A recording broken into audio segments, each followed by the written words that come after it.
Hi friends, நான் உங்களுடைய ஸ்ரீ பேசுகிறேன். இன்றைக்கி பழைய சாதம் தான் எடுத்திருக்கோம். சின்ன வெங்காயம் போட்டு பச்சை மிளகாய் போட்டு அதுக்கு தேவையான சைடிஷ்ஷு நம்ம இன்றைக்கி வெண்டைக்காய் பொரியல் தான் எடுத்திருக்கோம். நம்ம இந்த பழைய சாதத்தில் கருவாடு சம்பா, கருவாடு தொக்கு, மீன் குழம்பு இதெல்லாம் வச்சு சாப்பிட்டிங்கன்னா செம்ம எம்மையாக இருக்கும்.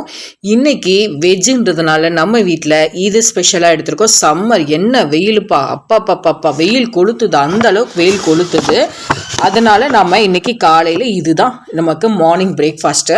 இந்த வடித்த சாதத்தில் பார்த்திங்கன்னா கிட்டத்தட்ட ஒரு 3.4 மில்லிகிராம் அளவுக்கு தான் இரும்பு சத்து இருக்குது. ஆனால் இந்த பழைய சாதத்தில் 73.91 மில்லிகிராம் இருக்குது. காலையில் சாப்பிட்றதுக்கு சூப்பரான ஒரு மார்னிங் பிரேக்ஃபாஸ்ட் தான் இது. ஆனால் ஒரு விஷயம், இந்த பழைய சாதத்தை கிட்டத்தட்ட 15 மணி நேரத்துக்குள்ளே சாப்பிட்டாதான் ரொம்ப உடம்புக்கு ஆரோக்கியம்.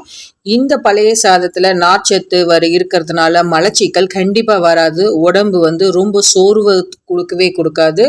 நாள் ஃபுல்லாக ஃப்ரெஷ்ஷாக நம்ம ஃபீல் பண்ணுவோம். இந்த பழைய சாதத்துக்கு அவ்வளோ ஒரு ஸ்ட்ரென்த்து. அதனால் நீங்கள் மறக்காமல் ட்ரை பண்ணிவிட்டு எனக்கு ஷேர் பண்ணுங்கள், கமெண்ட் பண்ணுங்கள். நம்ம சேனலை மறக்காமல் சப்ஸ்கிரைப் பண்ணுங்கள். பாய்.